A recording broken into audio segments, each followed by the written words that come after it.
पंचमी के दिन देवाधिदेव महादेव पर चढ़ाई गई शमी पत्र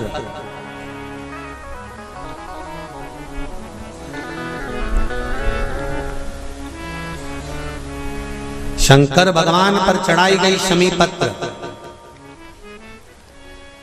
आस्तिक मुनि का नाम लेकर, कौन से मुनि? आस्तिक मुनि का नाम लेकर शमी पत्र को वापस उठाकर उसको अपने दरवाजे की चौखट पर कहीं पर भी या द्वार पर कहीं पर भी एक ओर रख देने पर घर के अंदर, बगीचे के अंदर सर्प प्रवेश नहीं करता। ध्यान रखिए,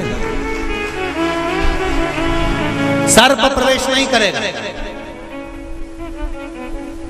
शमी पत्र समर्पित करने पर उस शमी पत्र को आस्तिक मुनि का स्मरण करने पर, कौन से मुनि है? आस्तिक मुनि का स्मरण करने पर भीतर घर के अंदर बगीचे में सर्प भी प्रवेश नहीं।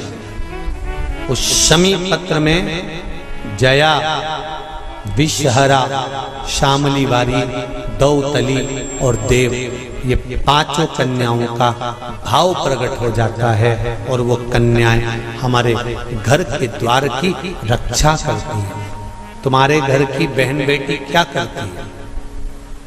तुम्हारे घर की बहन बेटियां क्या करती हैं? घर में बहन बेटी आती हैं तो बद्दुआ देकर नहीं जाती। घर में कन्याएं रहती हैं, बद्दुआ नहीं देती।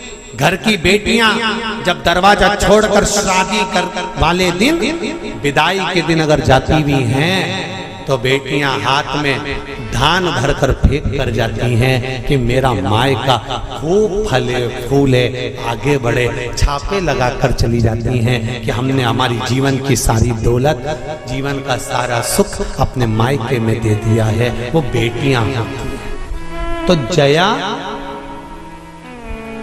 विषहरा, शामली बारी, दौतली, देव, ये उस घर में निवास करती हैं जिससे ये घर में हम रक्षा कर सकते, रक्षा कर सकते।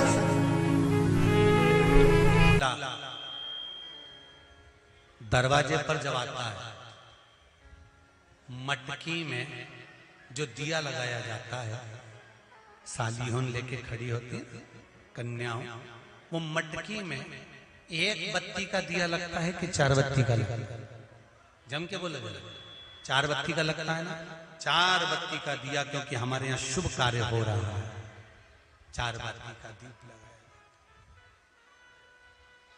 तुम्हारे यहाँ प्रतिदिन घर में आरती करते होगे तो जो घी के डब्बे में भींगी भींगाई बत्ती रखी रहनी, उसको निकाल के धर देते।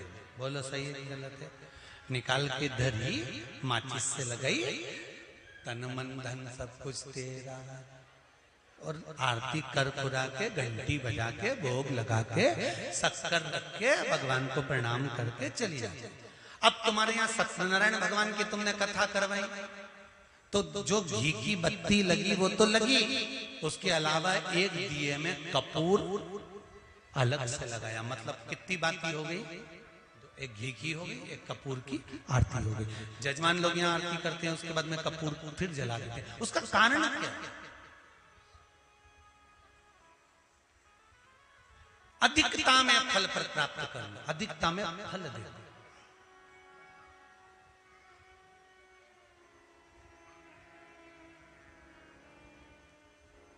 साल, 2 साल, 4 साल, 6 साल में आप भी प्रयास करा करो, पतली पतली बत्ती बनाकर 108 गिनकर घी में जब उसको पूरी बांध लो, घी में भिगो कर रख लो। कोई घर में विशेष कार्य हुआ या कहीं तीर्थ गए, कहीं गंगा जी के घाट पर गए, सरयू, मंदाकिनी, नर्मदा, गोदावरी, छिपरा आदि कादि के घाट पर गए तो उस बत्ती को प्रकट कर कर जलाकर रख दिया। क्या होता है उससे? माता सती ने कौन सा पुण्य करा था जो शंकर भगवान के कंधे पर शव पड़ा हुआ था और शंकर नाच रहे थे? वो सती का पुण्य था कि वो कभी एक सामग्री से शिव को प्रसन्न नहीं करती थी, बहुता में देकर शंकर को रिझाती थी। इसलिए शिव ने उसको अखंडता प्रदान की। शंकर भगवान ने अखंडता दी है उसको, अखंडता।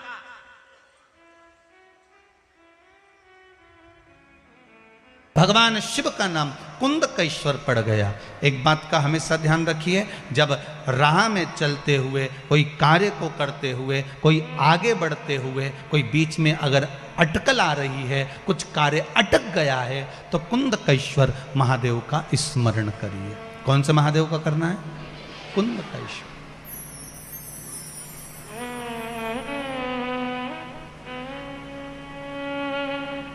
कुंदकेश्वर महादेव का स्मरण करिए। अच्छा, कई लोग एक प्रश्न करते हैं, गुरुजी ये बताओ कि आप बताते हो कि कुंदकेश्वर का स्मरण करो या उद्धूतेश्वर का स्मरण करो या फिर ये देवता का स्मरण करो महाराज, तो ये मंदिर में जाना पड़ता है क्या इनके? तो शिव महापुराण की कथा कहती है आप किसी भी मंदिर में जाएंगे और जिस देवता का नाम लेकर आप जल चढ़ाएंगे उस समय पर वो देवता उसको स्वीकार कर लेता है। आप जिस मंदिर में जा रहे हो, आप किसी मंदिर में जाकर पशुपति व्रत कर रहे हो तो पशुपतिनाथ उसको स्वीकार कर लेगा।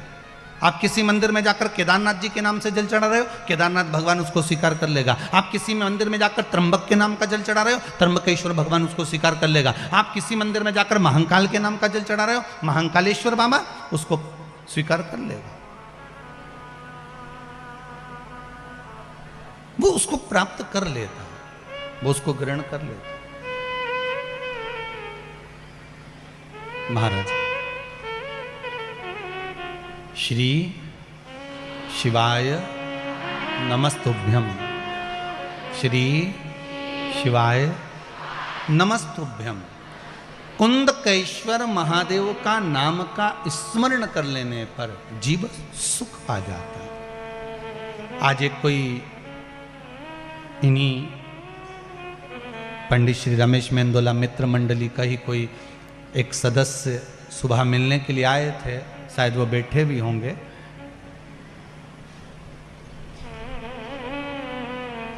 वो जांच की रिपोर्ट लेकर आए थे, उनकी कुछ परेशानियां थी। कहीं बैठे हों तो हाथ जरूर हिलाना भाई हो। तो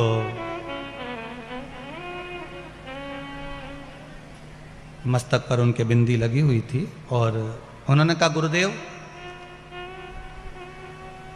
डॉक्टर ने इतनी सारी बीमारियां बता दी थी और बहुत घर के लोग टेंशन में आ गए थे, पर मेरे घर के माताजी ने कुछ उपाय भगवान शंकर के कुंदकेश्वर महादेव के करे और कहा 3-4 दिन से कथा सुन रहे हैं ना, और गुरुजी बोल रहे हैं कि 3 महीने में रिजल्ट आएगा। अगर मैंने दिल से शिव महापुराण की कथा सुनी है तो तू आज जांच करा क्या? सारी जांच भगवान शंकर के भरोसे पर आई। वो अगर कथा में बैठे हों तो जरूर हाथ हिलाना भाई हो। तो उन्होंने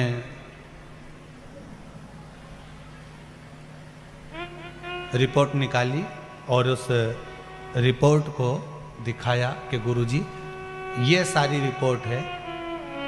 डॉक्टरों ने कह दिया था पहले जब रिपोर्ट जांच करी थी कि ऐसा ऐसा बीमारी है, ऐसा ऐसा रोग है और ये चीज़ है।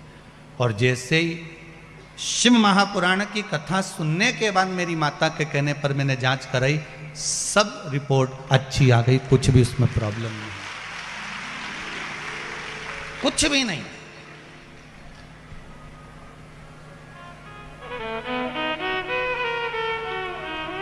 आप बाबा पर विश्वास करते हो तो बाबा आपका साथ देता है।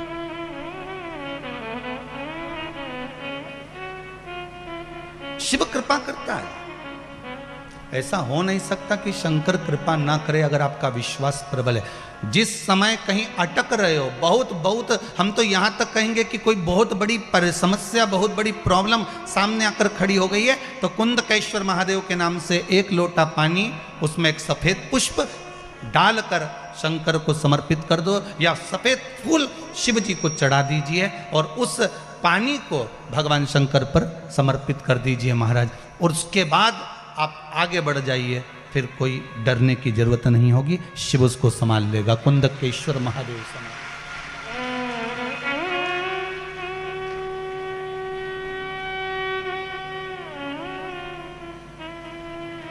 फिर वो देवादिदेव महादेव उसको संभालेगा, उसके सिवाय कोई दूसरा संभाल भी नहीं सकता। संभालने वाला वो शंकर ही हो सकता है।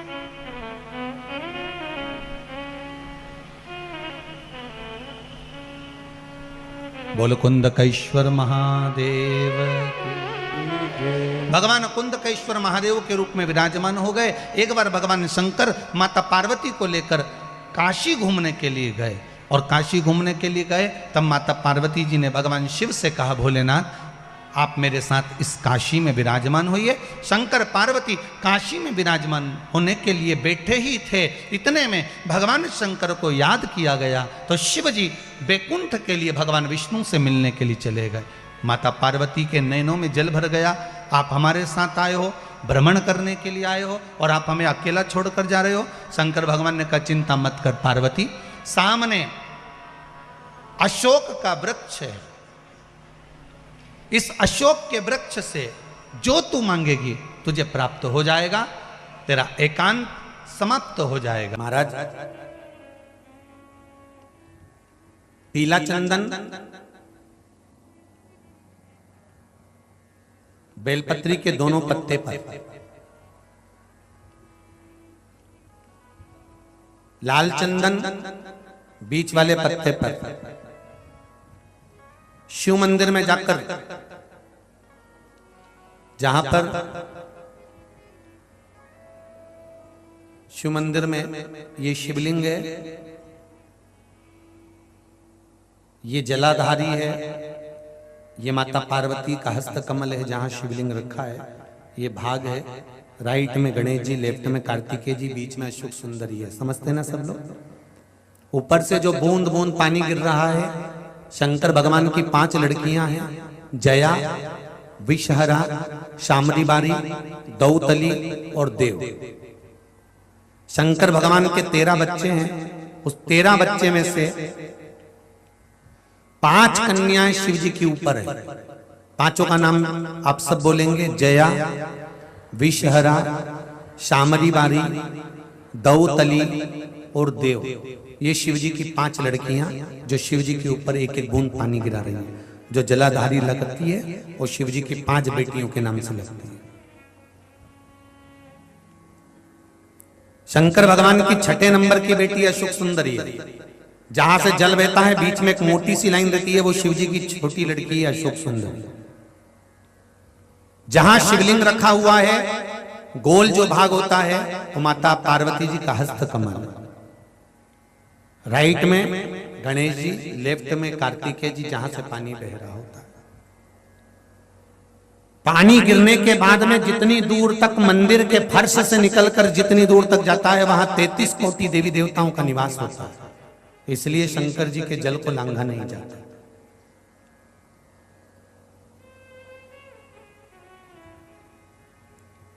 नंदी से लेकर शंकर भगवान के शिवलिंग तक सोमसूत्र बनता है। क्या बनता है? सोमसूत्र। शिव जी का जहां नंदी होता है, इस नंदी से लेकर जहां शंकर भगवान का शिवलिंग रखा होता है, यहां एक सोने का तार, जो प्राण प्रतिष्ठा करने वाले होते हैं ब्राह्मण जन, वो बताते हैं कि यहां से वहां तक एक सूत्र डलता है, सोम सूत्र, नंदी से शिव जी तक। क्यों? कि हम अगर नंदी के पास बैठकर कोई बात अपने दिल की कहें तो शंकर जी तक वो बात पहुंचे, उसको सोम सूत्र वहां से लेकर वहां तक।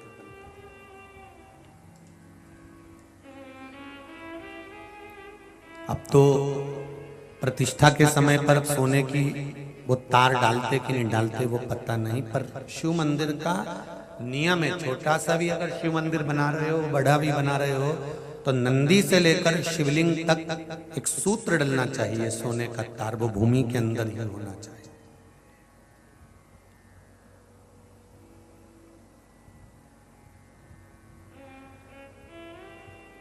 वो भूमि के अंदर हो। जब फर्श लगे तो उसके अंदर कि यहाँ नंदी बैठेगा, तो यहाँ से लेके यहाँ तक शिव जी है, यहाँ से यहाँ तक एक तार डाल दिया, एक सूत्र बांध दिया। वो सूत्र क्या काम करता है? सोम सूत्र की प्रामाणिकता क्या है? क्या कार्य करेगा वो?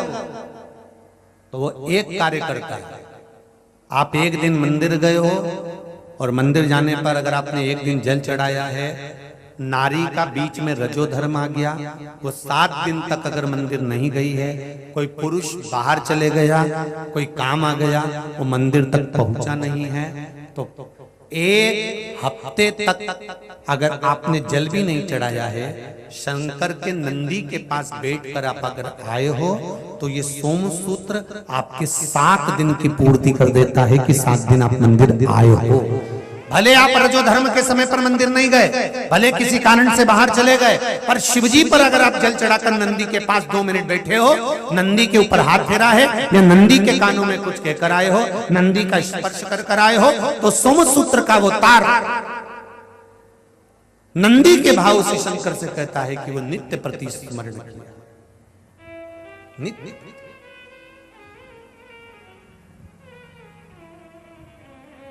महाराज तो बेलपत्री, दोनों में पीला चंदन, बीच में लाल चंदन, और जो अशोक सुंदरी वाली जगह है, उस अशोक वाली सुंदरी वाली जगह पर डंडी का भाग जहां से पानी बहता है, वहां लाल चंदन का भाग नीचे की ओर शिवलिंग से टच करता हुआ, लाल चंदन का भाग, और दोनों चंदन, पीले चंदन के भाग बेलपत्री के उस अशोक सुंदरी वाली जगह पर रखकर मन कामना से शरीर में अगर कोई रोग हो गया जिससे चमड़ी सफेद पड़ रही हो, या काया कोई जगह जगह पर खाज हो गया, या कोई सोराइसिस जैसी बीमारी हो गई है, तो शिव जी पर उस जल को समर्पित कर कर उस बेलपत्री का जो पानी है वो लेकर आए, शरीर में उस स्थान पर लगाना प्रारंभ करें। धीरे धीरे लगभग 15 से 20 दिन तक अगर क्रम करा और श्री शिवाय नमस्तुभ्यम का जाप किया, ये निश्चित है काया अपने रूप में आना प्रारंभ हो जाती है, निश्चित। पर प्रयास करना सोमसूत्र वाला स्थान, प्रयास करना।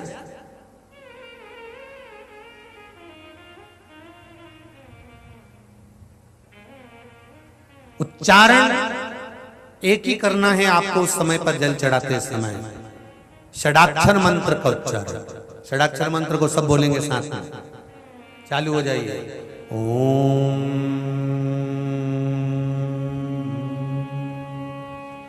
नमः शिवाय, ओम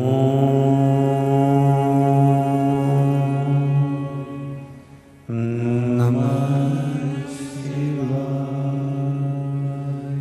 ओम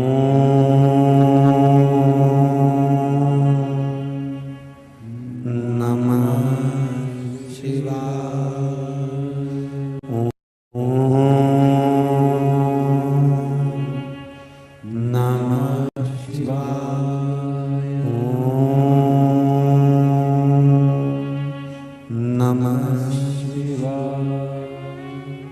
षडाक्षर मंत्र का जाप करेंगे जल चढ़ाते समय। सेमरी हरचंद की कथा में कहा था,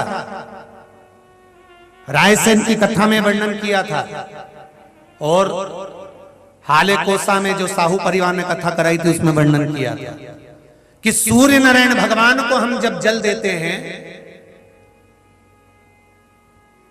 जल की धार एकदम पतली चलना चाहिए, एकदम पानी उंडेल कर नहीं आना, थोड़ा धीरे धीरे स्लो।